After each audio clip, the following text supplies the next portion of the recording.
Mpianatra iray namono aina androany tany Mahajanga tsy misy ahinany ireo mpianatra afa-tsaboana amin'ny hopitaly. Niona tamin'ny minisitra androany ireo mpianatra mpitarika nanao ny fitakiana. Lehilahy enina mitambasana nafika tao Tosomaly tokony tamin'ny fitora sasany alina trano fivarotana 10 lasibra tamin'izany izay samy nangalan'ireto mpandroby ireto vola manodidina ny 2 hetsy ka hatramin'iray tapitrisavy. Ny famotoana tao amin'ny kolizion Matsonjobe Maître Gimsa sy ny mpakafy azy androany nandisy fanantenana maro kosa ilay hira Game Over fampiaraham-peo Maître Gimsa sy Vita ny andindinin'izay avy hatrany.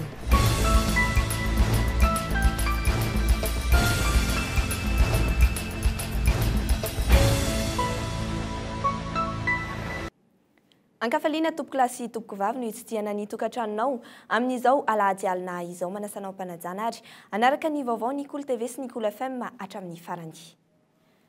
Ny vaovao avy any Mahajanga izay mbola manasarika ny sain'ny maro amin'izao fotoana izao no entsika hanombohana ity vaovao ity mbola mitohy ny fitadiavam-baolana mahakasika iny raran'ny mpianatra manao fitakiana eny anivon'ny université any Mahajanga iny io maraina io. Mpianatra iray ny fantatra fa namoiny ainy mitatitra ny vaovao amin'ny antso Antarbiao ny mpanao gazety any an-toerana Hervé Ramanatsoa. Mbola manatitra ny araba tompoko lahy sy tompoko vavy izay mpanaraka tsy tapaka ny onjam-peon'ny Cool FM sy ny Cool TV manerana ny Antananarivo renivohitra. Vaovao menga avy aty Mahajanga no hotaterina aminao izao fotoana izao. Mbola mitohy hatrany ny fitadiavam-baolana mahakasika n'ity olona misy eo anivon'ny universitény Mahajanga ity. Fantatra fa io maraina io no midosy ny fahafatesana ny mpianatra iray izay anisan'ny voatifitra nandrikan'ny krontana misy teny université ny Mateo izay mitondra ny anarana hoe Emilien troisième année ao amin'ny IDA ity akizina mpianatra namoiny ainy ity. Amin'izao fotoana izao moa dia endrasana eny amin'ny ao anatin'ny campus université Modrina ny razan'ity mpianatra namoiny ainy ity. Fantatra ihany koa fa io maraina io dia nandeha izay mitokana ny raha ny fanagatsiaka an'ity mpianatra ity ireo mpikambana ny gouvernement vitsivitsy izay tarihan'ny ministry ny fampianarana ambony sy fikarihana siantifika toy ihany koa ny ministry ny serasera ary ny ministry ny jony sy ireo tompon'andrakim-panjakana isambaratongany eto Mahajanga izay tarihan'ny lehibe ny faritra Bainy. Amin'izao fotoana izao moa dia mbola miandry ny fanabarana izay ataon'ny ministry ny fampianarana ambony mahakasika an'ity rarany université ity. Fa tamin'ny tokony tamin'ny 12 ora teo dia ndraisin'ny ministry fampianarana ambony ireo solotenan'ireo mpianatra izay londonsorona tamin'ity etsika ity ka mitatitra mahakasika ny olana izy ireo moa ny tena votoatin'ny fiainan'ireo votonta ireo. Amin'izao fotoana izao dia mbola miandry ny fanabarany tokony ndraikitra voalohany eo anivon'ny université sy eo anivon'ny ministera ny fampianarana ambony moa ny vahoaka Mahajanga manoloana an'ity raha ity. Izay ny vaovao azona pitana avy aty Mahajanga raha izay Maratsoa ho amin'ny televiziona Cool TV sy FM. Araka ny vaovao nampitainy avy eny anivon'ny hopitaly ao Androva Mahajanga dia tsy misy atahorana intsony ny ain'ireo mpianatra mandray fitsaboana ankoatra io tovolahy iray izay namoiny ainy androany io 12 hatreto no fantatra fa mbola mandray izay fitsaboana izay ao amin'ity toeram-pitsaboana ity.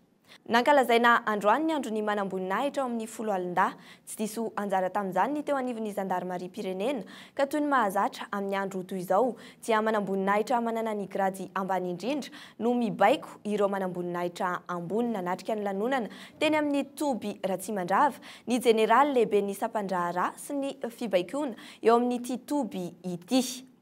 Ao anatin'izay fankalazana ny andron'ny manamboninahitra izay hatrany dia tsy diso anjara ihany koa ny ery fampandrosoana na ny satroka maitso tany Avoloha no nanaovana ny fankalazana manaraka ny fomba amampanao amin'ity hetsika isaky ny 12 janoary ity. Ankoatra ny lanonana ofisialy nanao hetsika ara-panatanjahantena ihany koa izy ireo amin'ny andavanandro tsy miady hevitra fa manatanteraka ny baikon'ireo lehibeny ireo manamboninahitra ambany grady. Androany nivadika ny rasa ny begalona indray no mandray ny baiko sy manatanteraka. Afahandreto farany maneho ny fanajana sy fanomezan-danja ireo miaramila eo ambany fifehezana izany. Ny miaramila zany jeriatrika dia baiko manatanteraka foana. Mety misy zavatra tsy mety amin'ny eritreriny le zavatra tanterahana fa tsy afaka miteny izy. Dia le 12 janvier zany fety anankiray tany amin'ny akademia militaire afahan'ny mpianatra manamboninahitra naneho ny hoe zao ny zavatra tsy mety, zao ny zavatra tsy nety. dia izay zany a fahatserovana an'izay zavatra zay a ny occasion androany tsy hoe fifamaliana fa fametrahana an'le zandry indrindra amba amin'ny toerana hoe ahoana ianao raha fa mba mitondra nitidana ohatraohatran'izay dia ohatra hoe misy fitarainana zany a dia ny zoko rehetrarehetra zany mandray an'iny hoe zao raha tsy mety zao dia ahafahana manarina ny fiarahamonina sy ny fomba fibaikona. Andro iray manamarika ny fiainan'ny manamboninahitra ambany kiraty indrindra eo amin'ny fibaikona ny andro androany amin'ny ankapobeny tsy isataona no afaka mibaiko ny manamboninahitra ambony noho izy ny miaramila iray. Voninahitra no andraisany izany toerana izany ao anatin'ny andro iray. Io moa zany a dia zava-dehibe zany satria mahazo an'izany fibaikona zany a dia isan'ny zavatra goavana be ao anatin'ny tafika. Ary indrindra amin'ny hoe mahazandriny a dia mibaiko an'ireo lehibe izay teto amin'ny etat-major moa zany ny tenako androany a nisy generaly 3 izy ireo amin'ny mahasoletina zany a izay zandriny indrindra dia ohatran'ny voninahitra ho azy zany a ary ndraisiko adidy feno ny fanatanterahana an'izany fibaikona an'ireo lehibe zany. Zay moa le tradition zany a dia izay ny zavatra tsy maintsy atao. Rehefa 12 janoary toy izao rehefa vita ny hetsika ara-panatanjahantena miazo ny toerana analana etaeta ireo miaramila ireo eo ambanin'ny fibaikona ny zandriny indrindra amin'ny grady hatrany. Afaka manambara izay mety hevery no anatsarana fiaraha-miasa amin'ny lehibeny amin'ny galona ireto farany. Trangam-piarahamonina kosa indray no anohizantsika izao vaovao izao nitrangana fanafiana amin'ny tambasy alina tamin'ny fitora sasany tetsy Itosy lehilahy enina manao fanamiana mpitandro ny filaminana no nanao ny asa ratsy ny tondrabasy Kalaknikov ny 3 tamin'izy ireo. Trano fivarotana 5 no lasibatra tamin'izany izay samy nangalany ireo mpandroba ireo vola manodidina ny 2 hetsika hatramin'ny 2 tapitrisa fanadihadiana hatrany. Tsy niandry ny olona tapitoro ny mpanafika mbola feno olona ny arabe dia avy izy ireo pobasy no nanaparitany olona manodidina. Tonga dia izy tonga dia hoe aza misy mihetsika ozy fa voainy vola dia za zany tonga dia niditra tany an-tsena dia narahany tany dia za tonga tao an-tsena tao dia tonga dia le fitoram-bola tao vakindry zalahy dia avy eo avy nanakorontana tay ambadika tany izy dia mivoaka taty dia nanapoaka ny vaso fanoroany iny ray. Raha ny fanazavahan'ny mpivarotra rasibatra io marain'io nanao fanamiana mpitandro ny filaminana ireo mpandroba ireo. Tsy nisy nanapoizana azy ho mpanao ratsy mihitsy. Veraromela izy manao an'ilay satroka kebakeba reny basy lava kalaka zany. Tsy nijanon'ila tamin'ny toerana iray ireo mpangalatra ireo roka hatramin'ny 10 minitra dia nivoaka indray ary nifindra fivarotana anaovana ny asa ratsy. Avy ato amin'ny tsena voalohany taty izy no nanafika dia avy tato izy dia efa nanafika tato amin'ilay faharoa ihany koa dia avy eo tato amin'ilay fahatelo. Nampitaraina am-pona ny fahatarahany fahatongavan'ny mpitandro ny filaminana 2 kilometatra miala ny toerana nisian'ny fanafiana nefa ny misy ny toby. Nisy numéro gazety zany dia naregistrenay tamin'ny telefôna. Tonga zany le mpanafika avy hatrany zay dia niantso numéro 34 ny reny nameny zareo anay. Zay nefa ao anatin'ilay sakorika tsy mahita crédit 34 raha itsona fa 33 nisy. Dia tamin'ny firy vao nisy gendarme tonga teo? Tsisy gendarme mihitsy ka tsisy. Mbola tsisy fa alina be fa vita efa lanin-dama vao tonga. Ka mpepetra moa dia efa menan'ny olona doany numéro telefôna azahoana ny mpitandro filaminana fa eo amin'ilay intervention zany somary ela be le izy loatra lasa mivavavitahana le olona sady matahotra satria zavatra mbola tsy nisy tety misy zavatra ohatran'ireny ka rehefa tena miazo amin'le mpitandro filaminana ela be zany intervention. Nandeha tongotra ireo mpanafika ireo raha ny fanazavan'ny andro masom-pokon'olona. Niezaka ny nanidiny lalana mety ivoan'ny jiolahy ireo ny tanàna ny mpitandro filaminana alina tafaporisaka avokoa ireo mpanafika. Araka ny fanazavan'ny mponina avy any amin'ny distrika Atsimondrano iny dia saika ho isan'andro ny misy fanafiana amin'ny tambasy toy izao any an-toerana. Fa iverenantsika kosa ireo tranga nanamarika ny herinandro lasa teo iny amin'ny ankapobeny teo amin'ny lafiny politika ny famoahana ny vokatra vonjy-maika teny anivon'ny senita no nanamarika ny maro. Ao anatin'izany dia naneho hevitra ireo eo anivon'ny senita ny CES ny prime ministre lehibe ny gouvernemanta ny teo anivon'ny vondrona europeana ary ny vondrona politika malagasy miaramainga arahantsika izay faneho-kevitra izay. Isany aloha amin'izao fotoana izao dia miandry ireo fangatahana dossier ataon'ny cour électoral spécial izay mbola mangataka dossier aty aminay aty zany ary inoko fa mbola angataka ihany koa amin'izao législative izao.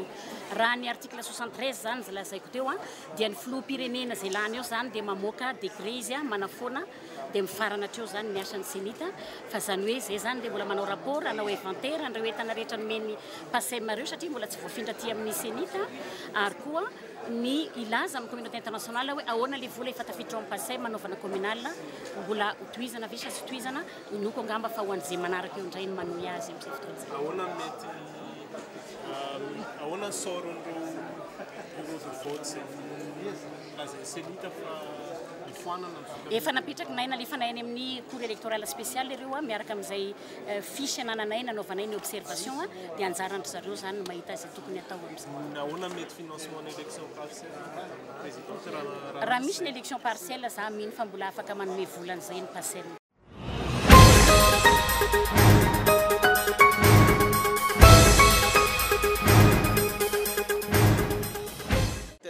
Marina kokoa ngamba 20 sy 200 nisan'le requête dia raha ny lalàna misy moa zany manana 30 andro zany zay alohan'ny manomboka ny vanim-potoana ny amoahan'ny senity azy zany ny amoahany ny vokatra farany zany ka hoezanay zany ireo requête reo ho valiana zany.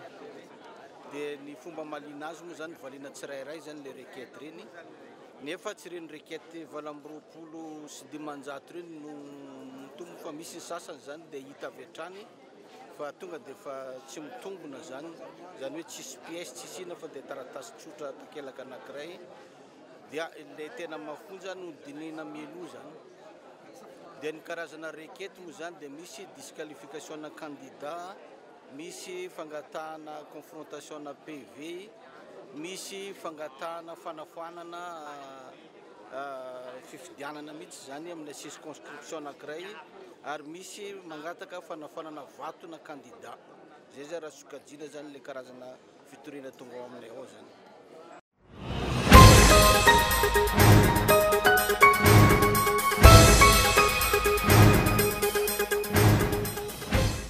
Tsy misy zavatra arifomba tanteraka eto ambonin'ny tany. Ohatran'izay koa ny andraikitra izay niraisin'ny gouvernemanta. Misy ihany ny indro kely, misy ihany ohatran'ny ohabolana izay fa mahazatra antsika Sonjoray Loasa, tsy alany izay mamarara. Koa dia tsy izay anefa no tokony ho tsinjovina fa akana leson'izay anatsarana kokoa ny mety ho avy. Ny fifidianana vitatsika dia azo lazaina fa endrika ny demokrasia marina satria afaka ny fidiny olona rehetrarehetra. Raha toka misy ny lesoko, misy ny tsy mety ka tokony hitarenana sy hitoriana, misy ny sehatra rehetra izay anaovana an'izany ary azoko lazaina eto fa zony ny tsirairay, zony ny malagasy rehetra izay manana azy.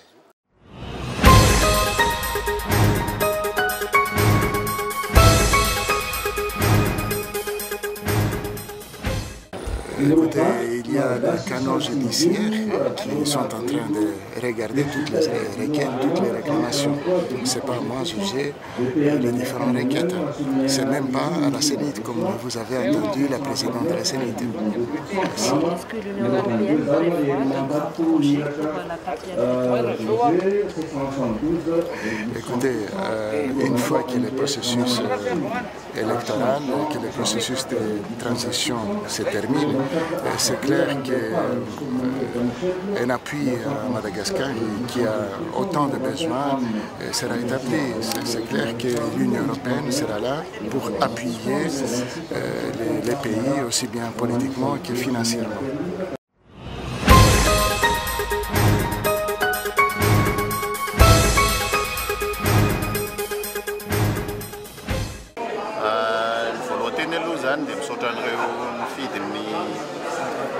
Sombavambaoka malagasy miara-miainga tretrena Madagascar raha nivokatra navoakan'ny Senita androany dia mazava zany zao fa isan'ny hevitsy azo hidivirana eto amin'ny firenena ny malagasy miara-miainga manomboka zao satria dia misy sombavambaoka malagasy miara-miainga manerana ny Madagascar.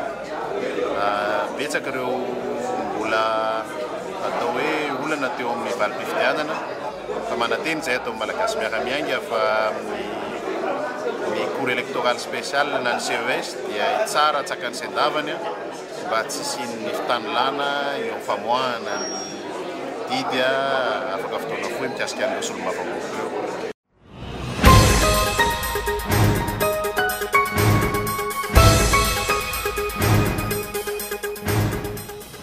Filaminana ny tadiavina, mivoaka amin'ny krizy ny tadiavina. Everiko angamba fa ilana daholo ny karazana tsotsay.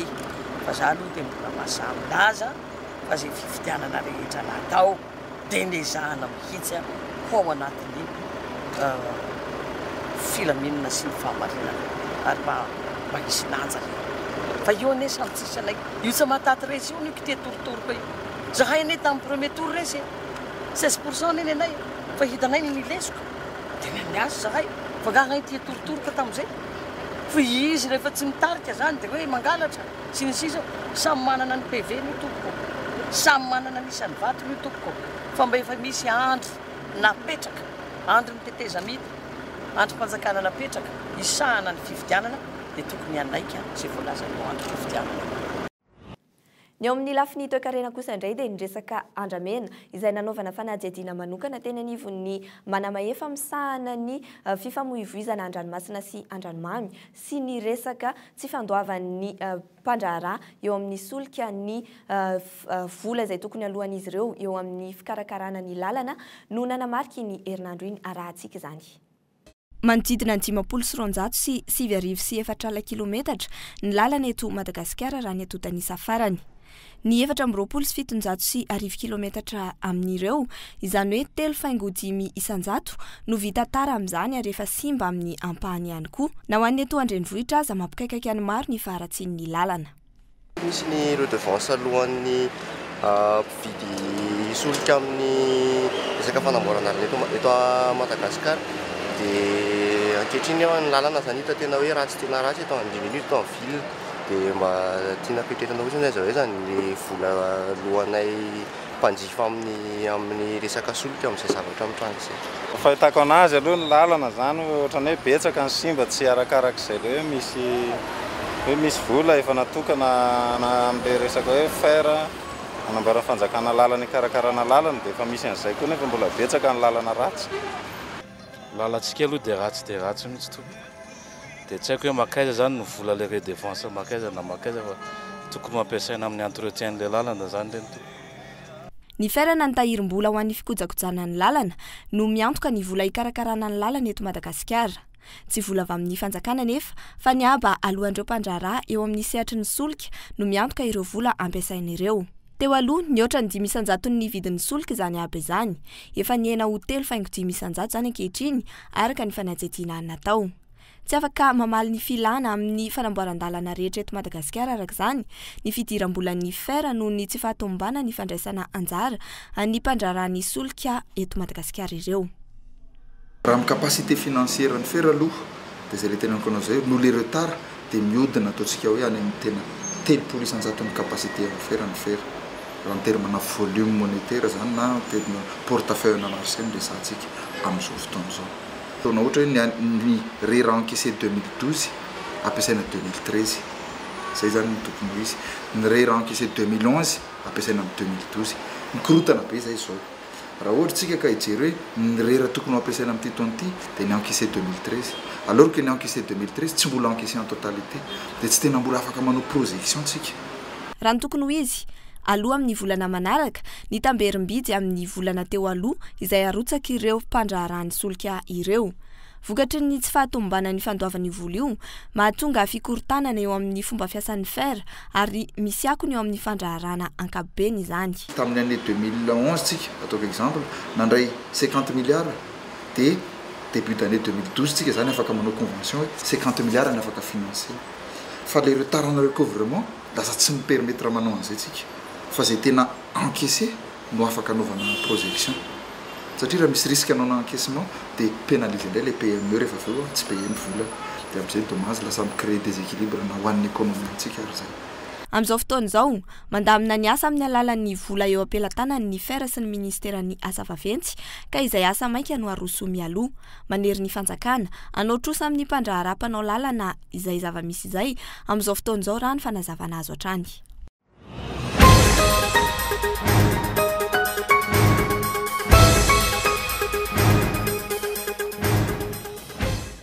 manodidina ny 2,4 satria toy ny bolabolan'andramena no kiazan'ny fanjakana mifantoka amin'ny tokony varotana na tsy ireo bois de rose ireo ny adievitra sy ny sain'ny maro etsakilany mitoy ny fitrandrana sy ny fanondranana tsokosoko ireo andramena porofo mivaingana ny fahatraran'ny sampandrahara misana ny zotra-pifamoivozana andranomasina sy andranomamy na ny APMF izay manaramaso ny fifamoivozan'ireo sambo mifamezivezy amin'ny morontsirak'i Madagasikara nanomboka ny taona 4,750. Zao fotoana zao vao everinay no afaka manao an'izay miatrika an'izay samirery ny toebolany APMF.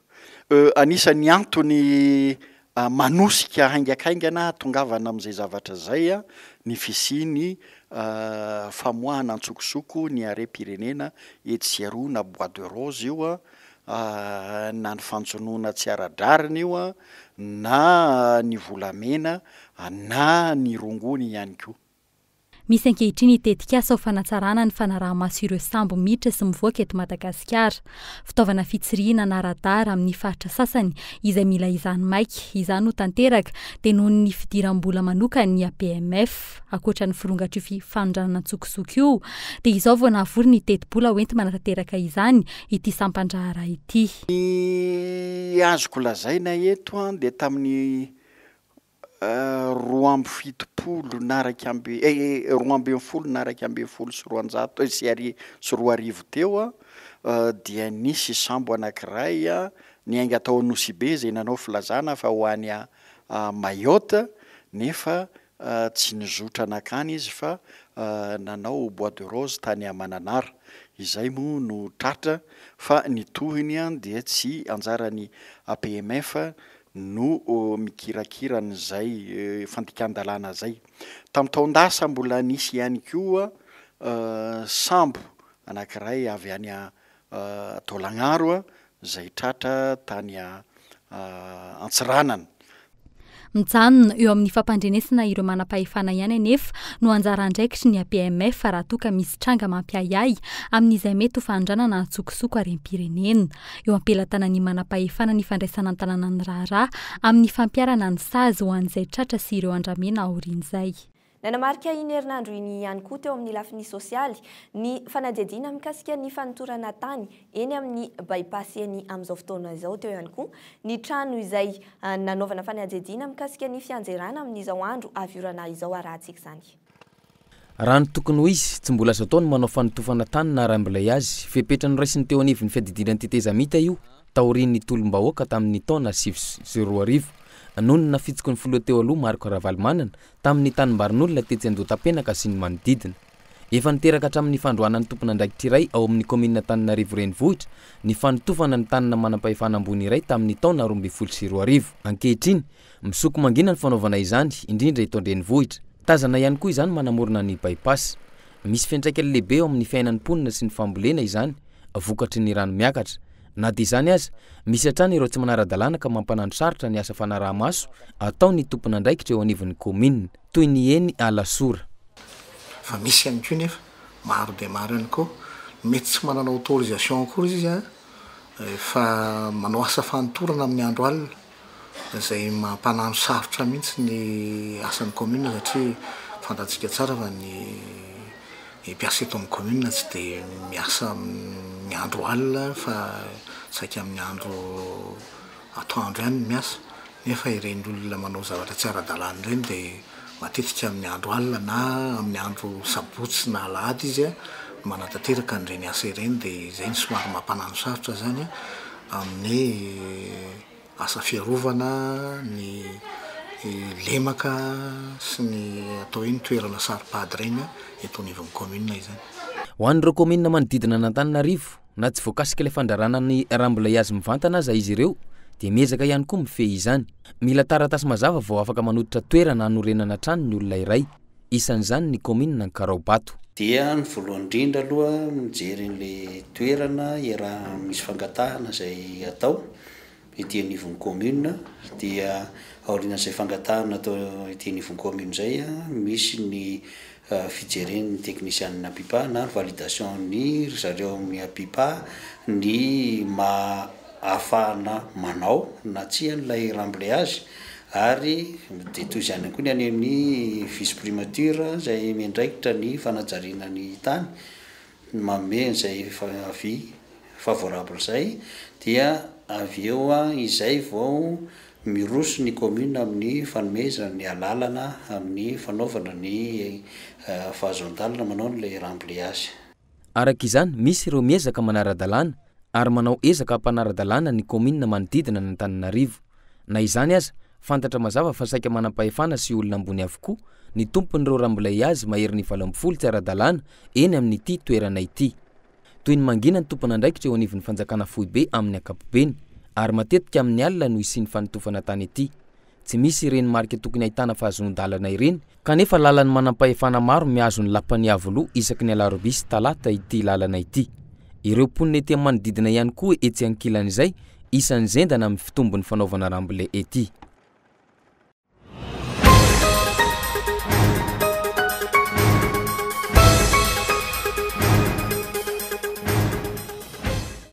Tamin'ny alatsinainy teo no nidina tetỳ amin'ity trano eto ambanidia ity ny mpamonjy voiny nanome fampitandremana ny tompon'ny trano mampiahiahy ny manodidina ny mety enjerany ka nanao fitarainana tamin'ny mpamonjy voina izy ireo. Tsy mitovy hevitra amin'izay nefa ity tompontrano ity ka nanamafy fa matevina ny rindrina. Zao zany ny rindrina aty ambany matevina be ohatrany zao zany sady izy mbola tsy hita hoe misy mitritra aty anatiny. Zavatra ohatran'izao zany fa le tsy lalitra fa ny ivelany fotsiny zany mihitsana. Fa isataona zany zay mandalitra ny izy fa zay zao ankizy daholo dia manjary tsy mbola complet le vola dia tsy voalalitra aloha. Fa le poste kely azy zany le fiakarana any ambony le tohatra zany iny zany nohatra misy mitresaka dia iny ny atahorandry zareo. Fotoana ahitana trano hafa sisa no andrasan'ity mpanofa trano ity dia hiala ny tenany noho ny tahotra tritra manomboka hatraty ambony ny trano ary mandefa ny fianakaviany any amin'ny trano hafa izy rehefa avy ny orana. Magnamaivana ny entanao ambony zao zahay am'izao mitaona tsikelikely zay zao ny fepetra raisiny hoe mitaona tsikelikely ny entana io mandra-pahitavana trano zany. Matahotra ny lonilony eo amin'ny samy mpiara-monina ireto olona manodidina ireto ka tsy nahasah ny nalaina sary. Fantatr'izy ireo ny loza mety hianjady na ho an'ny tompontrano na ho an'ireto trano manodidina ireto. Tonga zareo tamin'ny talata dia gagabe zay talata salatsinainy dia gagabe zay niaraka ny sorotena fivondronana. Dia zava menona an'le angala le beton pompe tonga teo ianao sisy madama dia mandrimandrimanana aretina sisy nefa loza mitatao be io. Tsika tsy anaitra anaka hoana ho any idirana zava tsy ny olona tokony hoe tompony veny tokony eritreritra zany. Dia ao sisy misy olona tonga nitato dia avy nijery tetsepita te zany zareo dia avy sy nandeha teto amin'ity toerany ity. Dia io nefa ndeha le rindrina io zany efa mibontsina be zany efa tsy avotra tsony. Dia lolany farany ambony manofa amin'io trano io no nitantara hoe tadidinareo le nisan'le tadio be indray lahderiva iny. Dia zareo tao moa zany nitsoaka nidina anakaty amin'ny lalatsarana izy le vady aman-janaka le ramosena mpandosiriny tatya fefanotorajovo movoka be tao dia araka ny tenin'ny pompe tonga teo dia rehefa izy manao izay mitorajovo zay izy tsy ho tana tsony. Mba mampagagana ihany zany ianao ma tsy manontany hoe iza ny olona nandefa amin'ny pompe fa hoe nareo lazao pompe no nilaza taminareo. Dia hoe nisy olona zany nilaza tamin'ny pompe zany tsy fantatra zany na iza na iza izy atseto zay mety ampahinana anan'izy. Zany ataoko hoe ny trano mafy trano taloha reny mafy reny trano reny fa mifanambarina fotsiny tokony atao hoe reparina fotsiny le izy le hoe ny amin'ny ambadika hoe reparina fotsiny le izy ao. Eo andalam-pikarakarana ny fandalorana trano ny tompon'ity trano ity amin'izao fotoana izao araka ny voalazany tsy mieritreritra ny androdana izany izy ireo. Trano nolovainy tamin'ny ray aman-dreny tany aloha no anisan'ny antony tsy hanaovany izany. Manoloana ny fitandrona ny aina nefa tsy azon'ny tompontrano na ny mpanofa ny mibodiny mbola ampiasan'ny trano nanaovan'ny mpamonjy voiny na ny commune famarina tahaka ireny. No mailo lalandava raha vao misy tritra na fisirany rindrina na ny vodirindrina zany. Raha vao mahitan'ireo dia tokony mampandre avy hatrany ny mpamonjy voina mba hidinany any toerana mba hisorohana ny loza zany. Amin'ny fepetra faharoa dia tokony mailo hatrany amin'ireny vodi-trano mandolava ireny. Indrindra ity amin'ny quartier basse zany tena toeran'ireny le mahandro foana vodirindrina dia tokony mba fa mandray fepetra hoe anamafy raha ohatra hoe tsy azo ritina ny rano na avily. Fepetra faharoa tokony ho mailo raha vao mandrefy eo zany hoe mipipika izy io raha fa andeha dia mamofoka dia izay le hoe tonga dia miala ny tompo-trano na fanolobodorindrina dia tonga dia miala amin'le toerana mihitsy satria efa andeha izy izay. Araka izany, ilaina ny fitandremana sy ny fandraisan-tsirairay andraikitra amin'ny trano ahina enjera tahaka izao. Raha ho an'ny taona 2024, trano iray no nienjera tany Mandialaza Ankadifotsy, izay nahafatesana olona 3. Trano 5 kosa mivavata Mandialaza, Ambohita Baribe, Soarano, Ambodivony, Faliarivo Ambanidia.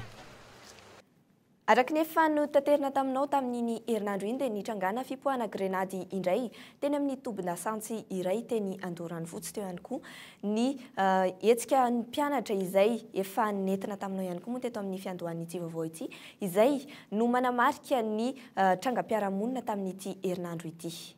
Fantatra izao fa grenade offensive izay fitaovam-piadiana mahery tokoa no natsipan'ireo olon-dratsy tetsy amin'ny tobin-dasantsy tetsy Mandromena Andoran'Votsy Faliarivo manodidina tamin'ny 7 ora alina teo eo. Tsy fantatra intsony na lonilony manokana na asa fampirorona tsotra izao no antony izao fanipazana grenade offensive izao.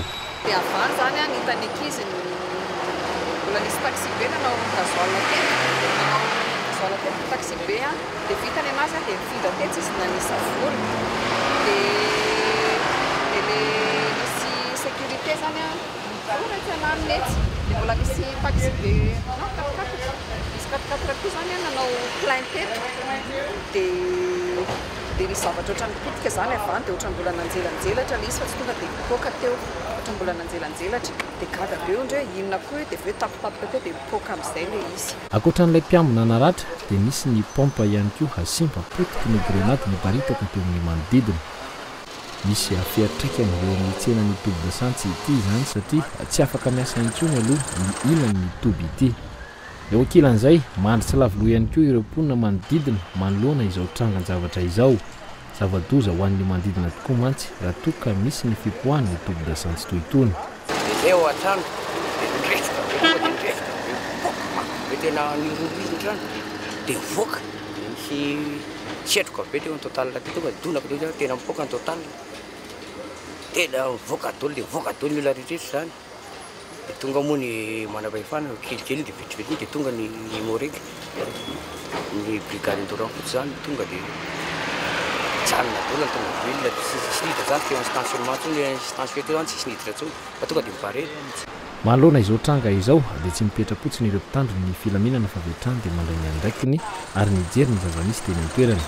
Ny fanadihadiana sy mipotika ilay grenady hita teny an-toerana no nahafantarana izy ireo fa grenade offensive ilaina tsipy. Nanamafa vetrany avy eo anivo ny mpitandro ny filaminana fa tsitsitsy ary hanao aza lambo ireo olon-dratsy navandoza sy mbola minimana korontana amin'izao fotoana izao. Tamin'ny constatation tao zany nahitana azy voalaza teo hoe grenade offensive izy io dia mbola hita teo moa ny fourchette zany izay azo identifiena nyo grenade io misy ny numéro dia misy ny spécialiste amin'izay izay ao anatin'ny investigation tanteraka moa zany amin'izao dia ho hitantsika eo ny toyny.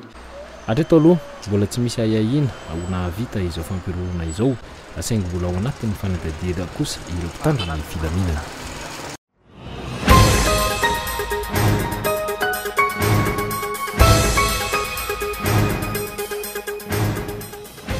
Zavatra zao zany tsy tonga ho azy zay ny tena tiako tenenina tsy tonga ho azy. Tamin'ny premier tour akaditsika tany Mosy Be nisy olana dia nisy mpanao politika anankiray teto Antananarivo nisamborona. Tamin'ny deuxième tour indray dia be reo déclaration politique izay atao izay misy tanjona misy objectif politique reny zavatra zany. Miandry ny valiny fifidianany CESika zao dia miasa mihitsy ny gazety ny haino manjery ny kabary isan-karazany politika isan-karazany mba anamboarana ny manampy misy tanjona politika zany anomanana n'le résultat avoakan'le CES ka eto zany dia ohatrany mba manositina manaitra ny mampitandra ny zany mba tsy ho voataritarika amin'ireny zavatra ohatrany nefa manjary lasa voasambosambotra fahatany amin'ny zavatra rehetra amin'ny zavatra misy. Atao anatin'ireto fintina manaraka ireto kosa no anarahanao ny mahakasika ny rugby ho an'ny Maki de Madagascar zany sy ny kung fu championnat de Madagascar arahantsika izay famitinana. Noho ny fiarahamiasa eo amin'ny Star Madagascar sy ny Fédération Malagasy ny tontolo ny baolina lavalava dia natsoina hoe Golda top 8 ny fidinany tompon-daka ny Madagascar eo amin'ny baolina lavalava amin'ity indray mitoraka ity. Betsaka ny fiarahamiasa matotra eo amin'ny rotota ary tsy atao ambany zavatra ny baolina lavalava eto Madagascar. Ho an'ny asabotsy ho avy izao dia ny tovavy malagasy no hiatrika izay fedina ny Golda top 8 izay ary amin'izay ihany koa ny ifatenana ireo ekipa-pirenena malagasy hiatrika ny faninanana izay atao amin'ity taona ity any Maroka izy io. Champion de Madagascar top 8 ny filazantsika azy ary tamin'ity taon'ity izy dia lasa Golda top 8 ny anarany zany. Ary ny faharoa dia mikasika ny tournoi national ny vehivavy zay angalana ireo vehivavy tafiditra anatin'ny ekipa-pirenena Maki vehivavy zany hiatrika ny tournoi international Cannes 2014 zay atao any Maroka amin'ny faharoan'ny volana Mars. Aboesitsika amin'ny sady manokatra ny zany amin'ny tsy haiko amin'ny folo na ray dia aveo i Namibia sy Kenya de Zemaresy amintsika manao am'izay resy amin'ny Namibia sy Kenya avadehibe ho antsika malagasy ho an'ny tontolo malagasy ny fiatrehana izany lalao edina toerana andeha isolotena ny Afrika andeha ho any amin'ny Coupe du Monde zany. Ametraka fanontaniana betsaka amin'ny rehetra ny baolina lavalava amin'ity taona ity satria dia isika eto Madagasikara ihany koa no mampiatrano ny fantsanana rehetra izay amin'ny fedina ny tompon-daka eran-tany izay atao any Angletera.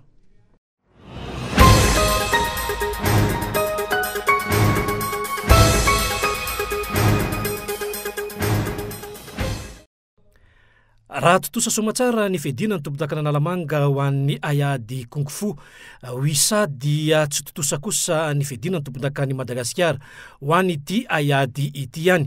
Ny antony ny filohan'ny fédération iavoko dia noho ny tsy fahazahoana ny lapan-kolontsaina sy ny fanatanjahantena ary hoezahana amin'ny 17 volana Mars hatramin'ny 1 volana Aprily no anaovana izay tsy mahamasina amin'ny fiadina ny tompon-daka ny Madagasikara eo amin'izay Ayady Kung Fu ho an'ny sokajy Wisa izay.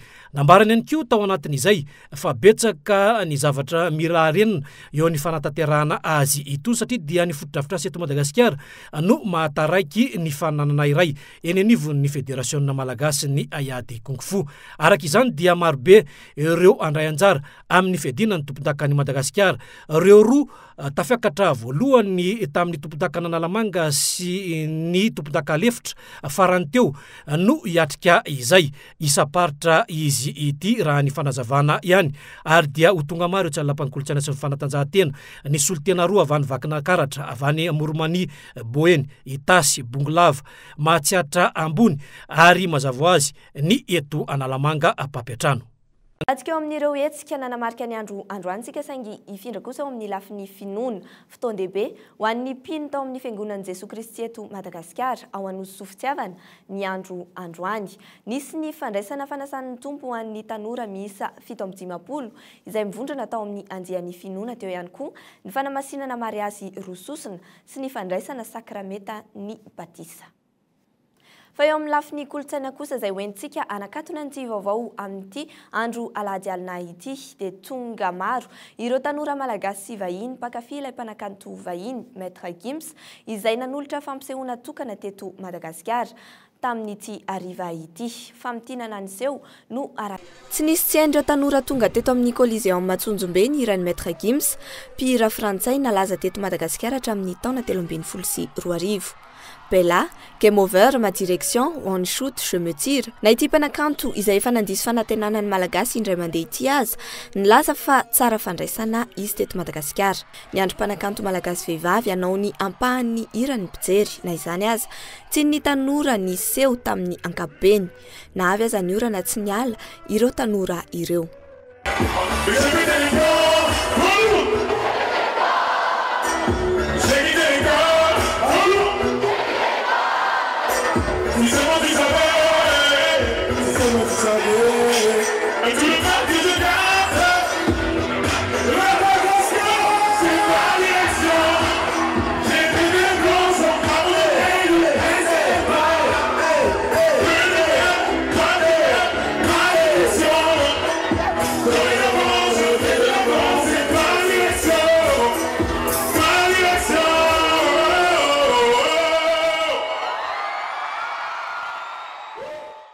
Izay ihany koa ny fiarahantsika tamin'ity alahady alina ity mankasitraka anao tompoko lasy tompoko vavy tsy nisaraka taminay tao anatin'iny fampalalam-baovao iny manome fotoana ho anao ny sampana fampalalam-baovao amin'ny rahampitso atoandro veloma tompoko